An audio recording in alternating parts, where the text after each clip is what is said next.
Hey there, Avery. Oh, Margot. Good evening. It's been a while, huh? Yeah, it has. Oh, by the way, I noticed that your mom has been picking up your child from kindergarten these past few days. I also heard that your husband was in a car accident and got hospitalized. Is that why? Yeah, pretty much. He got into an accident while he was away on a business trip, so he's actually pretty far from home. Oh, I see. So that's why you've been going to visit him in the hospital? Exactly. My mother-in-law is going to take over in a few days, but until then, I've had to leave the kids with my mom. That sounds really tough. If there's anything I can do to help, please let me know, okay? Thanks, Avery. I appreciate it. Anyway, I should check in on my husband now.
I decided to test the waters a bit, so I sent Avery a little probing message. I told her I'm at my husband's hospital taking care of him, and you won't believe her response. She said, if there's anything I can do to help, let me know.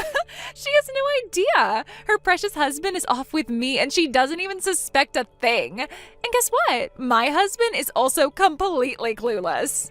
Seriously? Oh yeah, I just got a message from him too. I feel awful that I messed up and now you have to handle everything alone. I'm really sorry. Meanwhile, I was literally reading that message while snuggled up in bed with another man. Isn't that just the funniest thing? You really think so? Of course, it's just too perfect. Everything is going so smoothly, I almost feel scared. Almost. Well, you certainly sound like you're enjoying yourself. Oh, totally. The thrill is absolutely addicting. And you know what? Daniel's supposed to fly home today. Wait, today? Mm-hmm. But he told Avery that he'd be gone for another 2 days. So now we get 2 whole days of uninterrupted, no strings attached, total free.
Welcome back, Margot.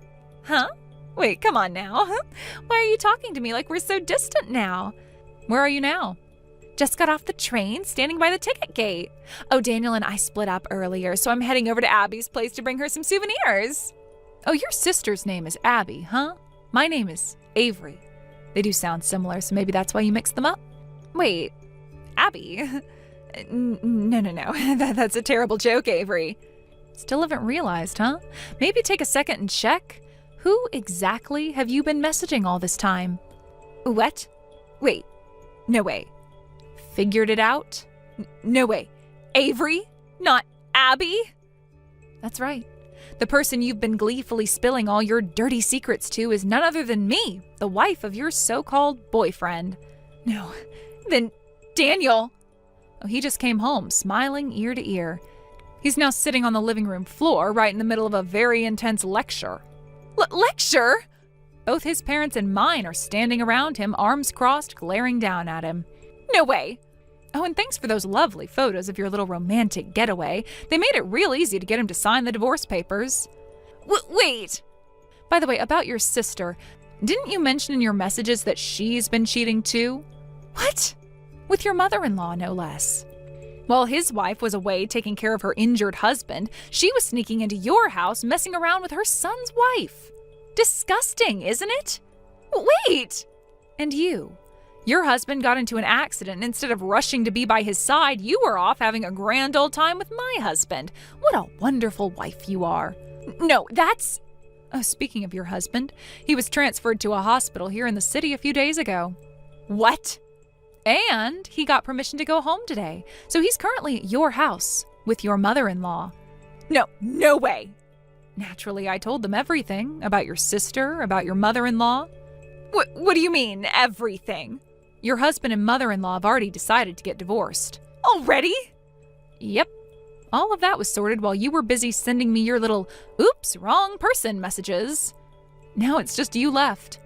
No. Tonight's gonna be a rough one for you. Good luck.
entirely separate lives while sharing the same space. From what the neighbors said, it seemed like each of them had multiple jobs. The fact that they were hardly ever at home during normal hours led people to speculate that they were working various shifts to make ends meet. Maybe it was just about schedule, trying to get by the best they could. Still, I couldn't help but wonder why they all seemed so lost, as if they were running from something. As for me, my life had taken a very different turn. I had left the house and returned to my parents' place with my child. It wasn't ideal, but it was the best I could do. My parents had been a great support system, always there when I needed them, especially when it came to helping me with childcare. Raising a child alone wasn't easy, but having them by my side made things more manageable. They helped with the little things, like watching my child while I worked or offering advice when I needed it. It was a humbling experience, but also one that made me realize how much I had taken for granted before. I had always been independent, but now I was leaning on my family more than ever. Fortunately, I had been able to get a part-time job at a local supermarket. It wasn't much, but it allowed me to earn some money and start rebuilding my life. There was a sense of pride in being able to support myself and my child, even if it meant doing something that felt like a step backward. At least it was something. The goal was always to work my way up, and I was determined to aim for a full-time position as soon as I could. I knew it would take time, but I was ready to work for it. The idea of becoming a permanent employee was motivating. I wanted to prove to myself that I could do it, that I was capable of creating a stable future. A few months passed, and my life seemed to settle into a routine, though nothing ever felt quite the same. Then something unexpected happened. My ex-husband, who had been living with Margot and the others, disappeared one day. It was as if he had just decided to leave without any warning. He didn't pack up his things, didn't leave any explanation. He simply walked out the door and never returned. At first, I thought it was some sort of temporary absence, that maybe he had gone somewhere for work or just needed some space, but the days passed and there was no sign of him. Soon after, Margot's father-in-law and sister also started to disappear one by one. It seemed like they were all just vanishing. The neighbors kept telling me how strange it was, how the house that had once been full of life was now silent. No one knew where they went or if they were even in the area anymore. It felt like a ghost story, like they had all just disappeared off the face of the earth. There was a strange sort of relief mixed with confusion. Part of me wanted to know what had happened to them, to understand why they had left so suddenly. But another part of me was just glad that they were gone. The chaos, the uncertainty, it was all gone. I didn't know how to process it. What had led to their disappearance? Were they running from something, or had they all just decided they needed to go their separate ways? I could feel a mix of emotions: curiosity, frustration, even a little anger. There were so many unresolved feelings tied up in all of this. I couldn't help but think about the years I spent with my ex-husband, how we had tried to make things work, how I had struggled to hold on to a relationship that had been slowly falling apart for so long. Margot's role in all of this had always been unclear to me. I never fully understood what she meant to my ex-husband or why she had been so involved in our lives. It had always seemed like she was a shadow in the background, always lurking, always there. Even when we tried to live our lives together, she was somehow present in the periphery. I never wanted to admit it, but it felt like there was a part of my ex-husband that had always been drawn to her, as if he was more attached to her than he was to me. The more I thought about it, the more I realized that their disappearing act might have been inevitable. My marriage had been strained for years, and the final straw had always been just out of reach. I think deep down, we both knew it wasn't working, but we stayed anyway, because it was easier than facing the truth. But eventually, reality caught up with us. My ex-husband...